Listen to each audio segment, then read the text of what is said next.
Hey, what's up? This Big Syke, man, back at you again, man. You know, and right now I want to talk about something that's near and dear to my heart, right? I understand, I get it, you know. People feel like I didn't commit the crimes, so I don't have to do the time. People feel like, you know, he chose to do that. But, like, there are literally people locked up right now that didn't choose to do it. There are literally people locked up right now because they didn't choose to tell on a friend. There are literally people locked up right now that someone wanted some money and they chose to testify against them to obtain that money. You know what I'm saying? And those people may be sitting in DC jail or whatever system they might have went into, and they might be going to sleep hungry, man. They might be going to sleep without a full stomach, man. You know, man, when I went to jail, man, they taught me how to get food. Because one thing for certain, two things for sure, the trays over DC jail do not get you food. That shit is like laxatives. The potatoes, the bread, all this shit, you eat it, it goes in you, and it runs straight through you, right? There are dudes in DC jail right now that started robbing. A van is taken. The system forces the animal in the jungle mentality because how they feed us, how they treat us in there. I'm gonna tell y'all a scenario, right, of how inhumane DC jail is and can be, right? All the pipes are ran off of one control knob in the bubble. Right? If the CO doesn't come out and individually cut off each person's toilet, they sit lazy in the bubble, right? Now, back in the day, there were a rack of good officers, right? I ain't gonna lie to you, right? You know, I know people say, oh, fuck the police, like about to big up the police. There were officers that were human. Like, they treated us like human beings. There were officers that treated us like sons or nephews. And I would never forget them, man. I would never forget like the anger and the frustration and the hurt that I was going through, me and a lot of my buddies. And those officers treated us like we were still people, when everything and everybody else counted us off as animals or criminals. You know what I mean? Or dehumanized us. You know? And they would come out the bubble, say a guy, you know, say sometimes it might just be a mental health person with mental health issues.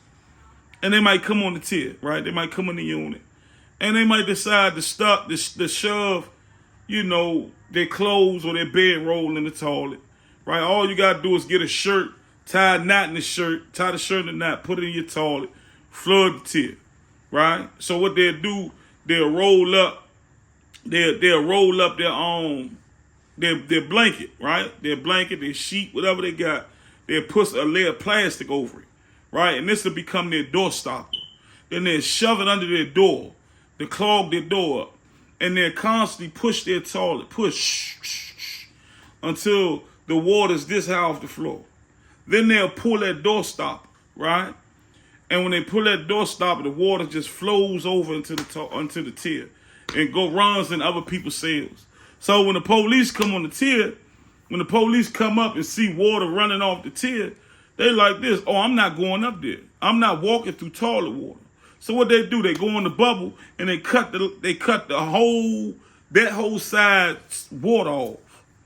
And then it's a slight way of getting us to be mad at the person and wanting us to hurt the person. You know, there was a lot of that going on. There was a lot of manipulation games and a lot of games they tried to play to get us to control another man that's going through whatever he's going through. And I can't lie, I was one of those ones. You know, I might have, you know, got something that I shouldn't have, you know. And when I have something that I shouldn't have, a dude might have a general issue, right? And the CO might say, hey, if y'all don't tell him to shut up or get the fuck in his cell, I'm going to call ERT here to shake the whole unit down. So quite naturally, we like, fuck, Holmes, you about to make us get shaken down for what you doing or what you got going on, and we turn on it. And that was them. That was some Willie Lynch lessons, man. You know what I mean? Do your history, do your homework on Willie Lynch, man. You know what I'm saying? Willie Lynch said, man, if you turn the big against the small, no, you get the big to hate the small. You get the dark to hate the light. You know what I mean? This is something that they would teach for generations. This is something that we would start teaching ourselves, right? And over DC jail, they taught us to hate each other, right? They taught us how to divide and conquer. You know what I'm saying? And it was bad, Slim. It was bad. But, you know, so what would happen is, you know, and the CO, man, the police would leave our water off for hours. So what would happen is, and I know y'all looking for the bids now. I get it, right? What would happen is, man, if I take a shit, right? Now, mind you, we eating jail food. So if I take a shit, you, my cellie, you would have to get a layer of plastic. You have to get a layer of plastic, right? Lay it in the toilet on top of my shit, right? And then you'll shit on that plastic. Because they was refusing to cut. I don't care how much you bang. I don't care how much you yell. I don't care how much you do. Whatever the fuck you think you're going to do, the police will refuse to come on that tier and shut that one person's toilet off. And they would allow us to be up there for hours. I'm talking about one time they cut our water off at 4 o'clock in the afternoon. The water didn't come on at 12 at night for us to flush them toilets, man.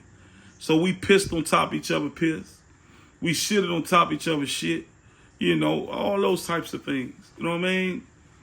And it's bad, man. It's bad. But like, you know, what I was getting to in the beginning, right? Not to drift off into the horrors of jail and, you know, what men are going through in there. And that's why I say, check on your peoples, man. I don't care what they did or what you think they did. Everybody is innocent until proven guilty, right? And just because, always remember that everybody in this world has made a mistake that brought them close to jail. They just didn't get caught for it, man. You know what I'm saying? So don't never file judgment on anybody, man. You know, don't you ever find yourself judging nobody behind them walls, man. Or talking down to nobody behind them walls, because it could be you. Because like I said, all it takes is me and another person that wants some money from the government and know a little bit about a case, and all we got to do is say, hey, it was him. Yeah, it was you. And guess what? You going to jail, buddy. You going to jail, and all the motherfucking opinions you got and all them, you know, judgments you got about dudes behind that wall, you going to be one of them people, buddy. Yeah, and we ain't going to give a fuck about you. We just looking for a check. And that's how they go, buddy. That's how they go. But listen, right? Back to the people that's in there, man. I was one of those people, right? And I used to be so hungry. Now, mind you, I ain't always been this big. So don't first off get that out your head that, oh, you fat, so you gonna always be hungry. No. I used to work out. I got pictures on my Instagram. You go check me out. I was slim. I was slimmer. You know what I mean? I was always a big old, strong, aggressive, young. But when people would make food, like I wouldn't go to commissary. You know, and that's going to lead me to my second conversation. I didn't have the money. I couldn't call home and ask people to go to commissary, you know, send me money for commissary. You know, so what happened was one night, a dude was making a nacho, right? I smelled the Doritos. I smelled the cheese he was whipping up and putting the milk in to stretch it. I smelled the hot sauce. I smelled the mackerel fish. You know what I mean? That's how bad it was, bro. Like, I was in cell, and I could smell this dude making a nacho in the first cell. That's how bad it was, bro. You know, and I hurt so bad, Stem. And that, you know what else that does to a person? When you're hungry, right, and you look around, and in your mind you believe that you don't have no help or don't nobody care about you, it turns your heart black, man. It turns your heart black, man, because now you saying to yourself, it's me against the world, and what I'm going to do? What I'm going to do? And because I was a big old aggressive youngin' that already suffered from, you know, childhood traumas and you know, just mental turmoil that I went through growing up, I turned all that anger on everybody that I came across. But listen, man, check on y'all peoples, man. There's somebody in DC jail right now hungry, man. There's somebody in DC jail right now that just needs somebody to check on them and tell them that they love them, man. This Big Syke, man. Like, subscribe, hey. Voice of the City, man.